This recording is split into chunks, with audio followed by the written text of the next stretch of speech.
Okay जी students, हम लोग बात कर चुके हैं regarding independent and dependent variable. Just recalling that ताकि क्योंकि हमें नेक्स्ट फेज पे जाना है. इंडिपेंडेंट वेरिएबल वो वेरिएबल होता है जो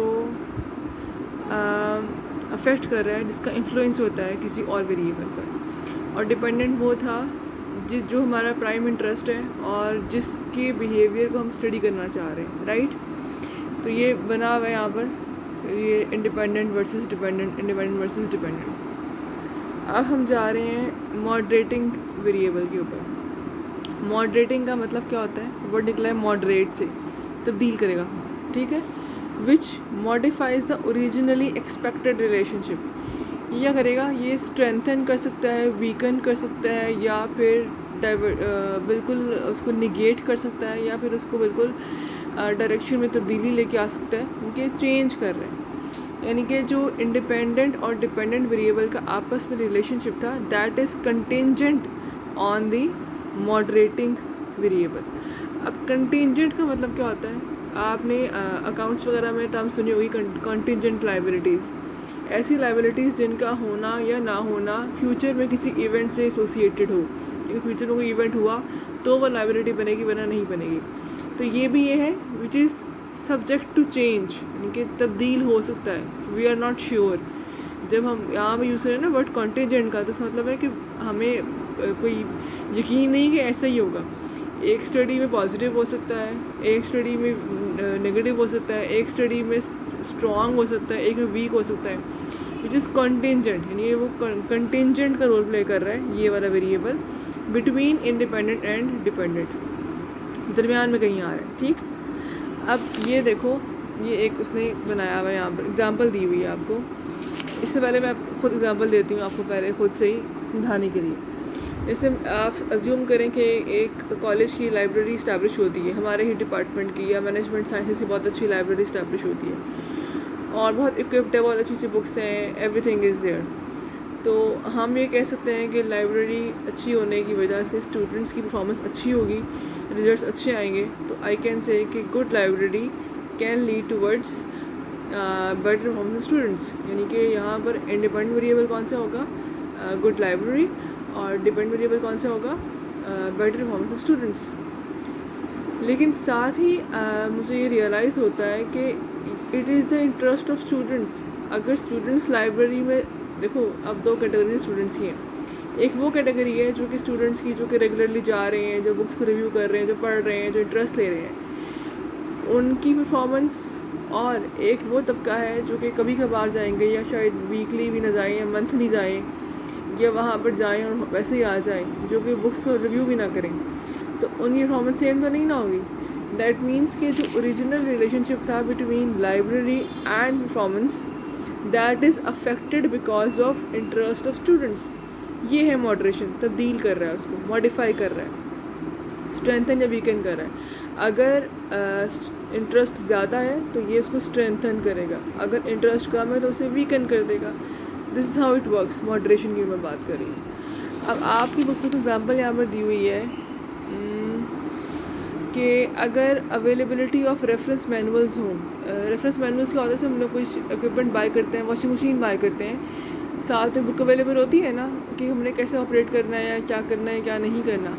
ऐसे ही प्रोडक्शन के लिए मैनुअल्स अवेलेबल होते हैं कि आपने किस तरीके से प्रोडक्ट को इस्टेब्लिश करना है, तैयार करना है. तो अगर रेफरेंस मैनुअल्स हों, उनके प्रॉपर गाइडलाइंस अवेलेबल हों, तो चांसेस हैं कि रिजेक्ट्स कम होंगे. यानी कि प्रोडक्ट्स जो है ना वो फ्लॉलेस होंगी, डिफेक्ट्स नहीं होंगे, बिल्कुल ठीक प्रोडक्ट्स बनेंगी अगर अवेलेबिलिटी ऑफ रेफरेंस मैनुअल्स हो. तो इस स्टडी में इंडिपेंडेंट क्या हुआ? Availability of reference manuals. और नंबर 2 में क्या हुआ? Dependent variable, number of rejects. लेकिन साथ ही वी डू रियलाइज़ क्या कि अगर आपके वर्कर्स की कैटेगरीज़ हैं, कुछ वर्कर्स हैं जो मैनुअल्स हर बार खोलें और रिव्यू करें बिफोर प्रोडक्शन, तो उनके तो प्रोडक्ट्स में कोई डिफेक्ट्स नहीं होंगे. और कुछ ऐसे हैं जो ओकेजनली खोल लें, कुछ ऐसे हैं जो बिल्कुल ही ना खोलें. जो तीन तरह के डिफरेंट वर्कर्स हैं, इन तीनों की जो प्रोडक्शंस होंगी वो डिफरेंट नहीं होंगी. तो अगर इंटरेस्ट इंक्लिनेशन डिफरेंट होगा हर वर्कर का, तो ये चीज़ अफेक्ट कर रही है. अगर एक वर्कर हमेशा पहले मैनुअल खोल के रिव्यू करे प्रोडक्शन से पहले, तो क्या होगा, रिजेक्ट ज़ीरो होगा। एक वर्कर जो ओकेजनली खोलता है कभी कभार, उसके रिजेक्ट्स कम होंगे। एक है जो बिल्कुल ही नहीं खोलता, उसके बहुत ज़्यादा होंगे। यानी कि पहले हमने कहा था कि अगर मैनुअल अवेलेबल हो तो रिजेक्ट नहीं होगा, लेकिन देन वी रियलाइज़ कि नहीं, ऐसा भी नहीं है। कोई अगर खोल कर देखेगा तो रिजेक्ट नहीं होगा, अगर कोई खोलेगा नहीं तो रिजेक्ट्स होंगे ना। तो दिस इज़ हाउ ये मॉडरेट कर रहा है, तब्दील कर रहा है, मॉडिफाई कर रहा है आपके ओरिजिनल बिहेवियर को। आई सेड इन स्टार्ट के विच मॉडिफाइज द ओरिजिनल बिहेवियर। तो ओरिजिनल बिहेवियर क्या था कि रेफरेंस मैनुअल से नंबर ऑफ रिजेक्ट्स कम होते हैं, लेकिन जब हमने मॉडरेशन को देखा तो वी डू रियलाइज़ कि ये हो सकता है ऐसा हो कि स्ट्रेंथन भी करे, वीकन भी करे या निगेट भी कर दे। अच्छा, let me tell you one more thing over here कि यहाँ पर एक स्टडी में हम एक वेरिएबल को इंडिपेंडेंट ले रहे हैं, राइट। तो ज़रूरी नहीं कि वो पक्का कर लो या हिफ्स कर लो कि जी वो इंडिपेंडेंट ही रहेगा। They are lot of studies कि एक वेरिएबल एक स्टडी में इंडिपेंडेंट है, दूसरे में इंडिपेंडेंट भी हो सकता है। जैसे अगर आप सेल्स बढ़ाओ, अगर आप एडवर्टीज़मेंट बढ़ाओगे तो सेल्स बढ़ेंगी, जनरली हमें कहते हैं। इन दैट केस एडवर्टीज़मेंट क्या है, इंडिपेंडेंट वेरिएबल जिसको बढ़ाया जाएगा, इसका इन्फ्लुएंस होगा। और सेल्स क्या है, डिपेंडेंट वेरिएबल। अब ये एक स्टडी है, लेकिन ऐसी स्टडीज़ भी हो सकती हैं जहाँ पर सेल्स आपका इंडिपेंडेंट हो और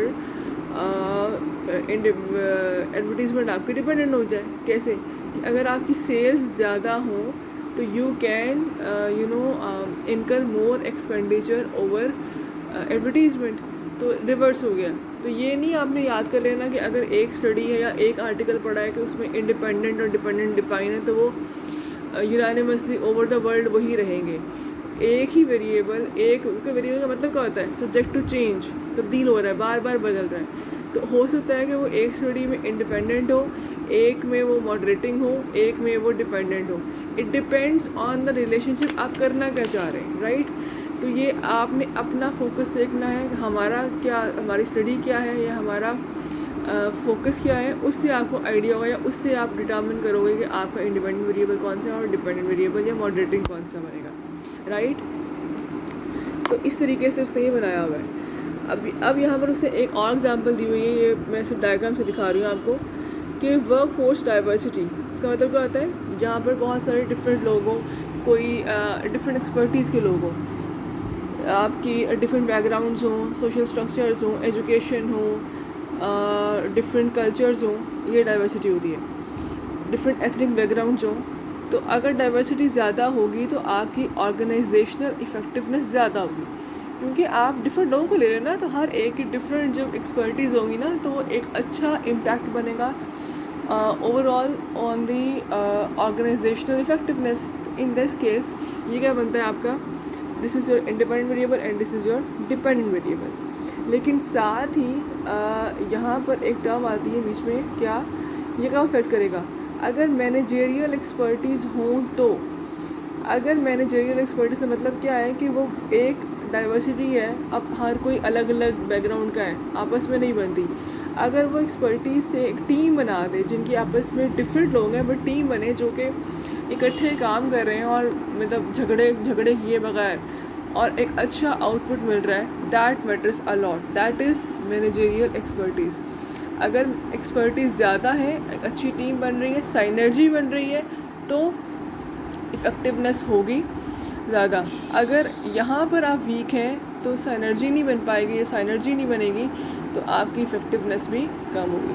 अच्छा, let me clarify one more thing. Synergy का मतलब क्या है? साइनर्जी का वर्ड मैंने यूज़ किया है कि अक्सर औक़ात diversity leads to synergy. Synergy एक टीम होती है, लेकिन ऐसी टीम जो कि कहते हैं ना, होल इज़ ग्रेटर देन, लिखा भी है whole is greater than sum of its parts. कैसे?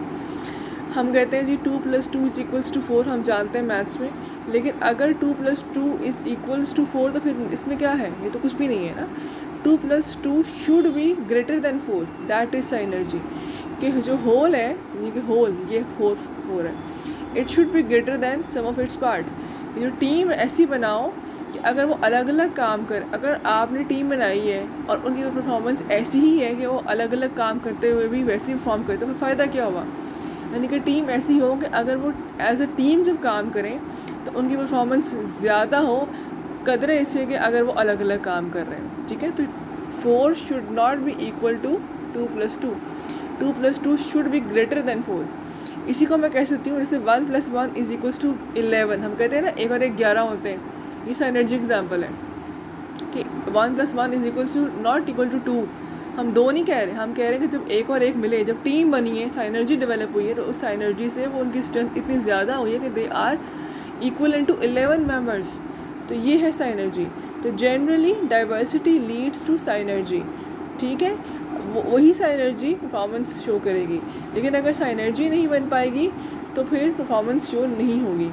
बाज़ औक़ात आप टीम बना देते हैं, साइनर्जी बनती भी है, लेकिन बाज़ औक़ात आपकी जो मैनेजमेंट स्किल्स हैं वो इतनी स्ट्रॉन्ग नहीं होती हैं, तो साइनर्जी इतनी अच्छी नहीं होती है। इन दैट कॉन्टेक्स्ट इफ़ेक्टिवनेस सामने नहीं आएगी, राइट।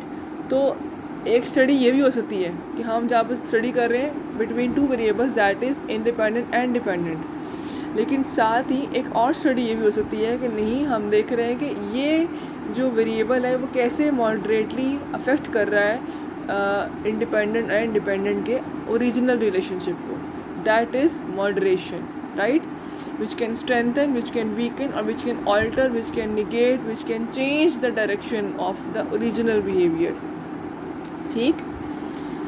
अब आते हैं towards the distinction between an independent variable and a moderating variable. उस एग्जांपल से पूरा बताया हुआ पहले आपको, तो मैं उसी पे आ रही हूँ एग्जांपल के ऊपर।